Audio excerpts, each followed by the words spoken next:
अस्सलामुअलैकुम everyone, welcome back to our YouTube channel dare expert sir. दोस्तों, आज के इस वीडियो में हम पढ़ने वाले हैं सिंपल इंटरेस्ट और कंपाउंड इंटरेस्ट। लेकिन इसमें सबसे पहले हम जानेंगे ये इंटरेस्ट होता क्या है, और आपका उसके बाद सिंपल इंटरेस्ट और कंपाउंड इंटरेस्ट पे ऐसे क्वेश्चन करेंगे जो कि प्रीवियस ईयर पूछे गए हैं डिफरेंट एग्जाम्स में। तो दोस्तों, यहाँ पे वीडियो जो है वो पूरा एंड तक देखिएगा क्योंकि ये बहुत ही इंपॉर्टेंट रहने वाला है। इंटरेस्ट किसको बोलते हैं? इंटरेस्ट बोलते हैं यहाँ पे ब्याज को या सूद को। यानी जब भी हम किसी से पैसा लेते हैं, मान लो कि हमने किसी से या हमने बैंक से जो है वो पैसा लिया है ₹100। तो जब हम ₹100 लेंगे, यहाँ पे जो हम यहाँ पे पैसा लेंगे उसको हम बोलेंगे यहाँ पे प्रिंसिपल। जब आपने ₹100 लिया है बैंक से, ये प्रिंसिपल या इसको हम बोलेंगे सम भी। तो बैंक बोलता है मैं आपको ऐसे ही नहीं दूंगा पैसा, मैं आपको इस पे रेट चढ़ाऊंगा कुछ, उसको बोलते हैं हम रेट ऑफ इंटरेस्ट। वो लेगा आपको 10% रेट ऑफ इंटरेस्ट। और उसके बाद दोस्तों, टाइम आप बोलते हो कि मुझे 2 साल के लिए ये पैसा चाहिए, तो टाइम यहाँ पे रखेंगे हम 2 years। जो टोटल यहाँ पे आपका बनता है उसको हम बोलते हैं अमाउंट। अमाउंट होता है बराबर आपका प्रिंसिपल प्लस इंटरेस्ट। चाहे इंटरेस्ट जो है यहाँ पे सिंपल इंटरेस्ट होगा या आपका कंपाउंड इंटरेस्ट होगा। तो जानेंगे ये सिंपल इंटरेस्ट और कंपाउंड इंटरेस्ट क्या होता है। तो चलिए दोस्तों, सिंपल इंटरेस्ट यही मान लो कि आपने ₹100 लिया, रेट ऑफ इंटरेस्ट है 10% और टाइम है आपका 2 years। सिंपल इंटरेस्ट में कैसे इंटरेस्ट कैलकुलेट किया जाएगा? SI होता है बराबर P into R into T upon 100। तो यहाँ पे दोस्तों P क्या है? यहाँ पे 100 इंटू रेट ऑफ इंटरेस्ट है 10 इंटू टाइम है 2 years अपॉन में ये फार्मूला का 100 से 100 कैंसल, 2 इंटू 10 हो गया 20। इसका मतलब सिंपल इंटरेस्ट कितना बनता है आपका आफ्टर 2 years? ₹20। तो अमाउंट यानी टोटल कितना देना है? यहाँ पे प्रिंसिपल प्लस इंटरेस्ट। इंटरेस्ट कौन सा है? यहाँ पे सिंपल इंटरेस्ट। तो P प्लस SI हो गया बराबर 100 प्लस सिंपल इंटरेस्ट क्या निकला? 20। तो 100 प्लस 20 हो गया 120। आपको 2 साल बाद यहाँ पे बैंक के पास वापस लौटाना है। अब है यहाँ पे दोस्तों दूसरा जिसको हम बोलेंगे कंपाउंड इंटरेस्ट। जी हाँ दोस्तों, कंपाउंड इंटरेस्ट क्या होता है? कंपाउंड इंटरेस्ट यहाँ पे बराबर होता है आपके P into 1 plus R upon 100 का होल T माइनस यहाँ पे P। तो कंपाउंड इंटरेस्ट बराबर P क्या है? 100। यही एग्जांपल लीजिए फिर से। Principal 100, rate 10%, T 2 years। 100 into 1 plus R है यहाँ पे 10 अपॉन 100 का होल T माइनस यहाँ पे P। तो 100 इंटू, देखिए दोस्तों यहाँ पे 0 से 0 कैंसिल, यहाँ पे T के बदले 2 है यानी 2 years के लिए। 10 इंटू 1 हो गया 10 प्लस 1 हो गया यहाँ पे 11 अपॉन 10 का होल 2 माइनस P है यहाँ पे 100। 100 इंटू 11 हो गया 121 डिवाइड बाय 10 इंटू 10 हो गया 100 माइनस 100। यहां से 100 से 100 कैंसल, 121 माइनस 100, 121 माइनस 100 हो गया 21। तो यहाँ पे जो है आपका कंपाउंड इंटरेस्ट बनता है यहाँ पे ₹21। सिंपल इंटरेस्ट बना था ₹20, कंपाउंड इंटरेस्ट 21। तो अमाउंट क्या देना पड़ेगा कंपाउंड इंटरेस्ट पे आपको? A is equal to P plus CI यानी 100 प्लस 21 यानी 121 आपको 2 साल बाद जो है वो अमाउंट लौटाना है बैंक को। तो यहाँ पे जो है ये खेल होता है सिंपल इंटरेस्ट का और कंपाउंड इंटरेस्ट। दोस्तों एक बात यहाँ पे ध्यान दीजिएगा, जब भी आप 1 साल के लिए चाहे कंपाउंड इंटरेस्ट या सिंपल इंटरेस्ट कैलकुलेट करोगे, उस टाइम सिंपल इंटरेस्ट बराबर होगा कंपाउंड इंटरेस्ट के। यहाँ पे सिंपल इंटरेस्ट बन गया 20 और यहाँ पे 21, यानी ये जो कंपाउंड इंटरेस्ट है ये इंटरेस्ट अपॉन इंटरेस्ट होता है। यहाँ पे दोस्तों फिर से यही एग्जांपल लेंगे, principal is equal to 100, rate is equal to 10% and T is equal to 2 years। तो यहाँ पे पहले सिंपल इंटरेस्ट कैलकुलेट करेंगे, बाद में फिर कंपाउंड इंटरेस्ट। देखिए दोस्तों, मान लो कि प्रिंसिपल है 100, 2 साल है, तो 2 लाइनें आप ऐसे लगाओगे। रेट ऑफ इंटरेस्ट क्या है 10%, तो यहाँ पे भी 10%, यहाँ पे भी 10%। तो 100 का 10% कितना है 10, 100 का यहाँ पे भी 10%, 10। फिर आप इनको टोटल करोगे 10 + 10 हो गया 20, तो हो बन गया आपका सिंपल इंटरेस्ट। अब है कंपाउंड इंटरेस्ट, कंपाउंड इंटरेस्ट है 100, फिर से रेट ऑफ इंटरेस्ट क्या है 10%, तो यहाँ पे भी 10 और यहाँ पे भी 10। तो जब आप करोगे 10% हो गया 10, यहाँ पे भी हो गया 10। लेकिन फिर आपको कंपाउंड इंटरेस्ट में क्या करना पड़ेगा, कंपाउंड इंटरेस्ट में यहाँ पे जो प्रीवियस इंटरेस्ट है उसका 10% यहाँ पे निकालना होता है। तो जब आप 10% ऑफ 10 देखोगे वो होता है आपका 1। तो इनको टोटल करोगे 10 + 10 + 1 हो गए यहाँ पे 21, यानी कंपाउंड इंटरेस्ट बन गया आपका 21। शॉर्टेस्ट अप्रोच यही है, चाहे 2 साल हो 3 साल हो कितने भी साल हो, ऐसे ही आपको कैलकुलेट करना है। अब मान लो दोस्तों यही एग्जांपल है, इसका हम टाइम जो है वो 3 साल के लिए रखेंगे, यानी 3 years। तो कैसे कैलकुलेट करेंगे, 10%, 10% और आपका 10%, यानी 10% ऑफ 100, 10 + 10 + 10, यानी सिंपल हर साल जो है ये कांस्टेंट रेट ऑफ इंटरेस्ट रहता है। तो 10 + 10 + 10 हो गया 30, 30 आ गया सिंपल इंटरेस्ट। लेकिन कंपाउंड इंटरेस्ट में कैसे कैलकुलेट करेंगे ये आपको ध्यान रखना है। यहाँ पे भी 10%, 10% और आपका 10%। तो जब आप 10% ऑफ 10 निकालोगे 10, यहाँ पे भी 10 और आपका यहाँ पे भी 10। अब क्या करना है दोस्तों, मैंने क्या बोला था, प्रीवियस ईयर का जो इंटरेस्ट होगा उसका 10%, 10% ऑफ प्रीवियस ईयर इज 1। यहाँ पे भी क्या करना है दोस्तों, यहाँ पे भी प्रीवियस ईयर का 10%, लेकिन पहले क्या है, पहले वाला ईयर का 10% हो गया 1, फिर इस वाले ईयर का 10% हो गया फिर से 1, फिर जो है इसका भी यहाँ पे 10%, ये बनेगा 0.1। तो फिर टोटल करो, यहाँ पे 10 + 10 हो गया 20 + 10 हो गया 30, 31, 32, 33, 33.1 जो है यहाँ पे आपका इंटरेस्ट बनेगा। देखो दोस्तों कितना इंटरेस्ट में फर्क आ गया, 3.1 का यहाँ पे डिफरेंस देखने को मिला।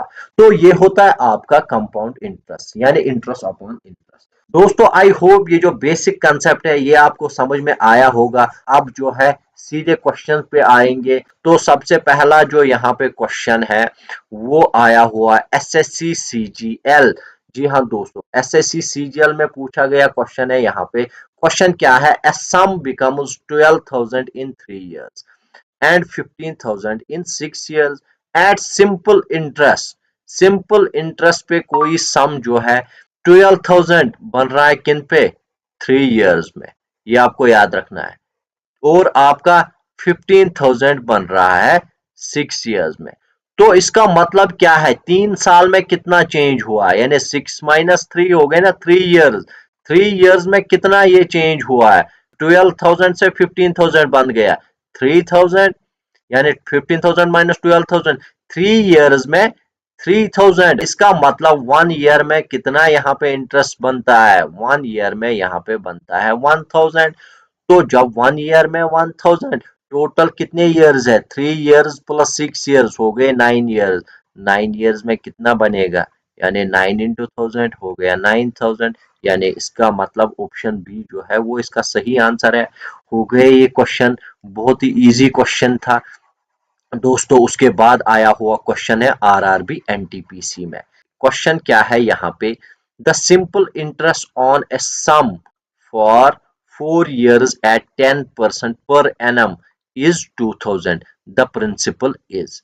देखिए दोस्तों, सम क्या होता है, जैसे ही मैंने आपको बोला था पहले ही, सम जो है वो होता है आपका प्रिंसिपल ही, यानी इंटरेस्ट रेट फॉर 4 इयर्स। आपको पता है ये सिंपल इंटरेस्ट की बात यहाँ पे है, तो सिंपल इंटरेस्ट किसके बराबर है, P into R into T upon 100। तो यहाँ पे फॉर्मूला लगेगी, सिंपल इंटरेस्ट दिया हुआ है जो कि है 2000 इज इक्वल टू प्रिंसिपल यानी सम पता ही नहीं है, इंटू रेट क्या है यहाँ पे 10% यानी 10 इंटू टाइम है यहाँ पे 4 इयर्स अपॉन 100। तो यहाँ पे देखिए दोस्तों, जीरो से जीरो कैंसल, तो यहाँ पे 4p निकलेगा बराबर, यानी p इंटू 4p 2000 इंटू 10 हो गया यहाँ पे 20,000। p बराबर 20,000 upon 4, 4 5 R 20, 4 0 R 0 R 0 R, यानी 5,000, यानी ऑप्शन सी जो है वो इसका सही आंसर है। उसके बाद यहाँ पे दोस्तों क्वेश्चन नंबर 3, क्वेश्चन नंबर 3 पूछा गया एसएससी सीएचएसएल में। एसएससी सीएचएसएल में क्वेश्चन पूछा गया, क्वेश्चन क्या है, what will be the simple interest. जी हाँ दोस्तों, सिंपल इंटरेस्ट यहाँ पे क्या होगा on 5,000 eight 8% per annum for 2.5 years. 2.5 years पे जो है वो इंटरेस्ट कैलकुलेट करना है, तो कैसे कैलकुलेट करेंगे। यहाँ पे सिंपल इंटरेस्ट है 5,000 का, पहले 8% पहले साल और फिर दूसरे साल 8%। 8 5 और 40 यानी 400 जो है वो 8% होता है 5,000 का, यहाँ पे भी 400 आ गए। ये 2 साल, अब है हाफ ईयर। हाफ ईयर को क्या करेंगे दोस्तों, हाफ ईयर को यहाँ पे 6 मंथली कैलकुलेट करेंगे, यानी 6 मंथ्स के लिए कैलकुलेट करेंगे। 6 मंथ्स के लिए यहाँ पे जब इंटरेस्ट कैलकुलेट करेंगे, इसका मतलब यहाँ पे क्या है, यहाँ पे बहुत सारे ऐसे तरीके हैं जिनसे आप ये कैलकुलेट कर सकते हैं। तो यहाँ पे एक तरीका ये है कि जो हाफ ईयर होगा उसको डबल करो, यानी 1/2 इंटू 2 हो गया 1 ईयर। 1 ईयर बनेगा ये, यानी ईयर्स में चेंज करना है, तो बन गए ये 1 ईयर। अब ये जो रेट है, रेट को यहाँ पे हाफ करना है, यहाँ पे जो रेट है उसको हाफ करना है 8/2 यानी 4। तो इसका मतलब 1 साल के लिए 4% रेट, तो यहाँ पे जब हम 4% रेट तीसरे साल की निकालेंगे वो बन जाएगा आपका 200, यानी सिंपल इंटरेस्ट कितना बनेगा यहाँ पे 400 प्लस 400 हो गए यहाँ पे 800 प्लस 200 बन गए यहाँ पे 1000, यानी ऑप्शन सी जो है वो यहाँ पे सही आंसर होगा दोस्तों। अब उसके बाद क्वेश्चन है यहाँ पे क्वेश्चन नंबर 4, यूपीएससी प्रीलिम्स में पूछा गया क्वेश्चन है, ए सम अमाउंट्स टू 6,200 इन 2 इयर्स। कोई सम यानी प्रिंसिपल जो है उसका अमाउंट बनता है after 2 years 6,200 and 7,400 in 4 years, और 4 इयर्स में उसका जो अमाउंट है वो बनता है 7,400, लेकिन सिंपल इंटरेस्ट पे। The rate of interest per annum is, per annum यानी रेट ऑफ इंटरेस्ट ईयरली बतानी है कितनी होगी। तो यहाँ पे देखिए दोस्तों, अमाउंट जो है वो यहाँ पे कितना बनता है 6,200 2 साल में, और आपका 7,400 कितने में बनता है 4 इयर्स में। तो 2 इयर्स में कितनी चेंज आई, 2 इयर्स में यहाँ पे जो है 7,400 माइनस 6,200, यहाँ पे आपका 1,200। 2 साल में यहाँ पे जो है अमाउंट में कितनी चेंज आई 1200, इसका मतलब एक साल में 600 और दूसरे साल में 600, यहाँ पे इसको जो है वो ऐड हुआ है। 6,200 से पहले का जो अमाउंट है, यानी इनिशियल अमाउंट जो होगा वही यहाँ पे प्रिंसिपल होगा, क्योंकि यहाँ पे भी 2 साल में 1200 का फर्क देखने को मिला, तो यहाँ पे भी जो है एक साल में 600, 2 साल में 1200 का फर्क, यानी 6,200 को माइनस करेंगे हम 1200, वो निकलेगा यहाँ पे 5,000। तो इनिशियल जो प्रिंसिपल होगा वो होगा यहाँ पे 5000। तो निकालना क्या है, रेट ऑफ इंटरेस्ट। तो आपको पता ही है एस आई होता है बराबर P into R into T upon 100। तो एस आई क्या है यहाँ पे, एस आई निकला 600, जो कि हमने अभी निकाला एक साल में 600 इज इक्वल टू प्रिंसिपल निकला यहाँ पे 5000 इंटू रेट पता नहीं। तो टाइम जो है, टाइम यहाँ पे रखेंगे हम एक साल, क्यों, क्योंकि ये जो 600 है वो एक साल में यहाँ पे ये इंक्रीज होता है। डिवाइड बाय 100, डबल जीरो यहाँ पे कैंसल, यहाँ पे 50 आर निकलेगा बराबर 600, यहाँ पे 0 और 0 कैंसल, तो आर बराबर 60 अपॉन 5, तो 5 12 आर हो गया 60। तो यहाँ पे जो सही आंसर होगा रेट ऑफ इंटरेस्ट यहाँ पे क्या होगा, ऑप्शन सी यानी 12%। अब है यहाँ पे दोस्तों कंपाउंड इंटरेस्ट, जी हाँ दोस्तों उस पे क्वेश्चन करेंगे यहाँ पे, और फिर ये जो है ये चैप्टर इसके साथ कंप्लीट होगा। क्वेश्चन नंबर 5 है यहाँ पे, एसएससी सीजीएल में पूछा गया, find the compound interest on ₹10,000 for 2 years at the rate of 10% per annum. तो अभी मैंने कैसे बोला आपको, चाहे कोई भी इंटरेस्ट कैलकुलेट करना होगा, यहाँ पे 10,000 है आपका प्रिंसिपल, तो उस पे कितना है, उस पे रेट ऑफ इंटरेस्ट क्या है 10%, और यहाँ पे भी 10%। तो दोस्तों 10% ऑफ 10,000 हो गया आपका 1000, और 10% ऑफ 10,000 फिर से हो गए यहाँ पे 10,000। 2 साल के लिए निकालना है इसीलिए हमने ये निकाला। अगर हमें सिंपल इंटरेस्ट करना होगा तो सीधा यहाँ पे 1000 प्लस 1000 तो निकलेगा यहाँ पे सिंपल इंटरेस्ट। हमें क्या निकालना है, कंपाउंड इंटरेस्ट। तो हम क्या करेंगे, फिर से प्रीवियस इंटरेस्ट जो होगा उसका 10% यहाँ पे लेंगे। 10% ऑफ 1000 इज 100, तो इनका टोटल करेंगे यानी 1000 प्लस 1000 हो गया 2000, 2000 एंड 100 जो है वो यहाँ पे कंपाउंड इंटरेस्ट बनेगा। तो यहाँ पे ऑप्शन सी जो है वो इसका सही आंसर है, आंसर इज सी। इसके बाद दोस्तों क्वेश्चन नंबर 6 क्या है, यहाँ पे आंसर नीचे दिए हुए इसके, लेकिन फिर भी हमें ये यहाँ पे सॉल्व करने हैं।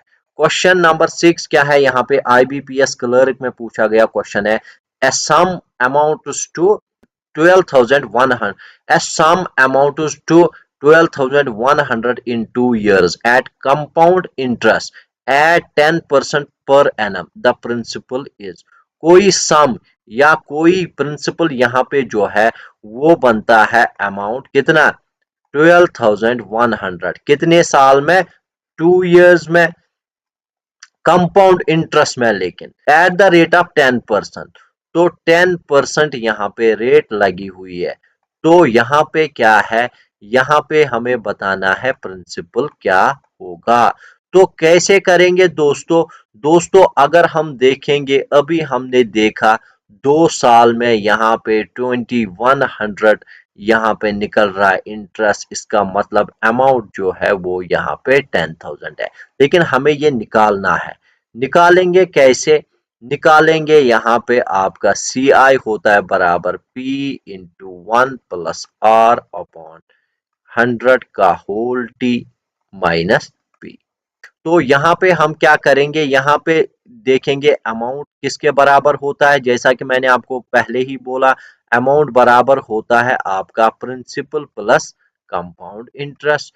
तो यहाँ पे अमाउंट दिया हुआ है कितना है 12100, यहाँ पे प्रिंसिपल क्या है वो हमें पता नहीं है, वही निकालना है, प्लस कंपाउंड इंटरेस्ट की यहाँ पे जो है ये फार्मूला बनेगी, यानी P इंटू 1 + r अपॉन 100 का होल टी माइनस पी। तो यहाँ पे देखिए दोस्तों P क्या है वो भी हमें पता नहीं है, प्लस P 1 प्लस R क्या है यहाँ पे 10% यानी 10 अपॉन 100 का होल टी क्या है 2 माइनस पी। तो यहाँ पे ये पहले सॉल्व करेंगे P प्लस ये 0 से 0 कैंसल, 10 इंटू 1 हो गया 10 प्लस 1 11, यानी 11/10 निकलेगा, लेकिन 2 बार खोलना है। तो P यही पे है, 11 इंटू 11 हो गया 121 डिवाइड बाई 10 इंटू 10, ये 2 बार, 10 इंटू 10 हो गया 100 माइनस P। देखिए दोस्तों यहाँ पे प्लस P और माइनस P जो है वो यहाँ पे कैंसल होगा। यहाँ पे क्या निकला, 121P अपॉन 100, यानी इसका मतलब 12100 बराबर 121P अपॉन 100। तो 121P बराबर 12100 इंटू 100, यानी इसका मतलब P बराबर 12100, और ये जब इसके साथ मल्टीप्लाई होगा तो 00 फिर से ऐड होगा, डिवाइड बाय ये जो है 1 to 1 डिवाइड होगा, 1 to 1 1 to 1 1 जार हो गया 10000, यानी प्रिंसिपल जो है वो यहाँ पे निकला कितना, 10,000, यानी ऑप्शन बी जो है वो इसका सही आंसर है।